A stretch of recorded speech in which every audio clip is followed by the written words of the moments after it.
Hello students, इस video में हम प्लांट सेल यानी कि पादप कोशिका के बारे में पढ़ेंगे और साथ ही यह भी जानेंगे कि इसके अंदर पाए जाने वाले कोशिकांग किस प्रकार एक साथ मिलकर कार्य करते हैं और पादप कोशिका और जंतु कोशिका में पाए जाने वाले अंतर को भी हम देखेंगे। प्लांट कोशिका, एक प्लांट में बहुत सारी कोशिकाएं होती हैं, एक पत्ती में बहुत सारी कोशिकाएं होती हैं। एक कोशिका को खोलकर देखने पर हमें अंदर निम्न संरचनाएं देखने को मिलती हैं, जैसे आपको ये संरचनाएं दिख रही हैं। इसमें माइटोकॉन्ड्रिया, रिक्तिका, गोल्गी काय, एंडोप्लाज्मिक रेटिकुलम सभी कोशिकाएं देखने को मिल रही हैं। कोशिका के सबसे बाहर की ओर जो लेयर दिखाई दे रही है उसको हम कोशिका भित्ति कहते हैं। यहाँ पर यह देखने वाली बात है कि जो हमने एनिमल सेल जंतु कोशिका इससे पहले पढ़ी थी, उसमें जो बाहर की लेयर थी हम उसको कोशिका कला कह रहे थे और वह लिपिड्स और प्रोटीन से मिलकर बनी होती थी। लेकिन जो प्लांट सेल में कोशिका भित्ति पाई जाती है वह सेल्यूलोज से बनी होती है। यह प्लांट सेल और एनिमल सेल में एक अंतर है। कोशिका के अंदर विभिन्न प्रकार के कोशिकांग साइटोप्लाज्म में तैरते हुए पाए जाते हैं। साइटोप्लाज्म कोशिका के अंदर एक द्रव भरा रहता है जिसमें कि खाद्य पदार्थ घुला रहता है, उसे ही हम साइटोप्लाज्म कहते हैं। उसी में सारे कोशिकांग पाए जाते हैं। यहाँ पर प्लांट कोशिका के अंतर्गत निम्न प्रकार के कोशिकांग दिखाई दे रहे हैं। इनमें से सबसे मुख्य भाग कोशिका का केंद्रक होता है। केंद्रक में ही पूरी कोशिका को कंट्रोल करने की पावर होती है।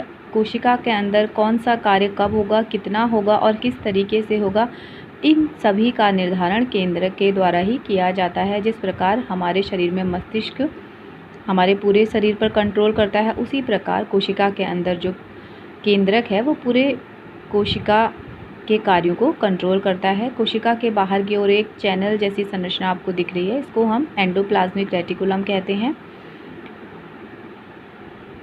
यह दो प्रकार की होती है, स्मूथ ईआर और रफ ईआर। रफ ईआर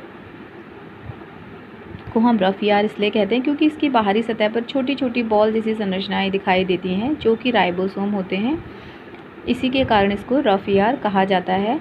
यह अंदर से कोश केंद्रक से जुड़ा होता है और बाहर से यह साइटोप्लाज्म में खुला रहता है। अंदर से यह कोशिका के केंद्रक के अंदर खुला रहता है और बाहर से यह साइटोप्लाज्म में। इस प्रकार यह पदार्थों को केंद्रक से साइटोप्लाज्म में और साइटोप्लाज्म से केंद्रक के अंदर ले जाने का कार्य करता है। यह पदार्थों को कोशिका केंद्रक के अंदर और केंद्रक से बाहर जाने के लिए एक पथ प्रदान करता है।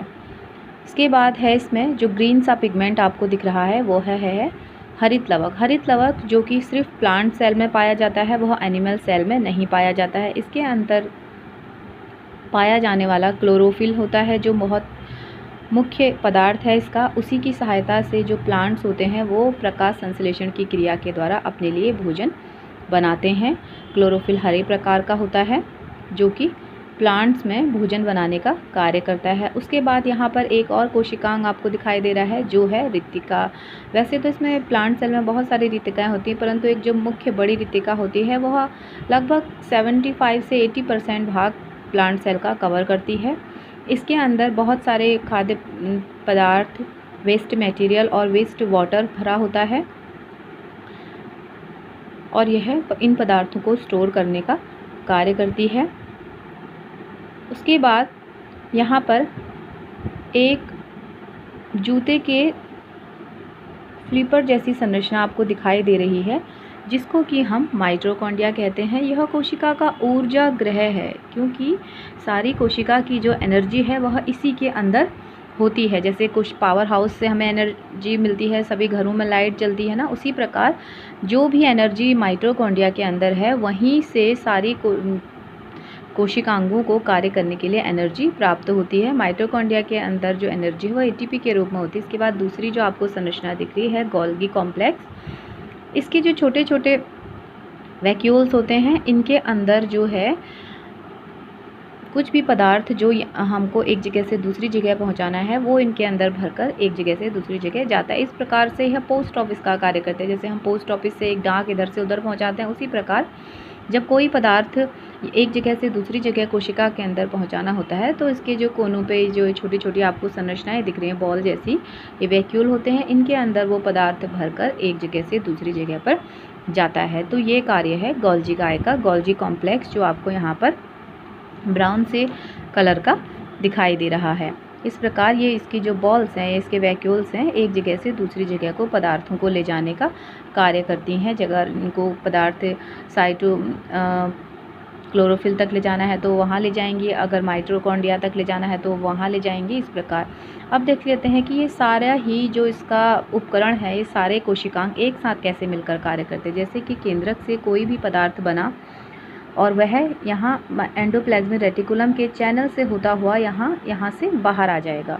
एंडोप्लाज्मिक रेटिकुलम के चैनल से होता हुआ और वो बाहर आएगा। उसके बाद वो पदार्थ यहाँ पर गोल्जी उपकरण के पास जो छोटे छोटे वैक्यूल हैं, जो कि गोल्जी के उपकरण के कोने से वैक्यूल्स बनते रहते हैं निरंतर, वो पदार्थ जो बना हुआ पदार्थ है वह ये गोल्जी उपकरण के वैक्यूल्स में भर दिया जाएगा। जैसे आपको इस प्रकार यहाँ पर वीडियो में दिख रहा है कि जो भी पदार्थ एंडोप्लाज्मिक रेटिकुलम से बाहर निकल रहा है वह यहाँ पर गोल्जी उपकरण के छोटे छोटे सिस्ट के अंदर भर दिया जा रहा है। जैसे कि हम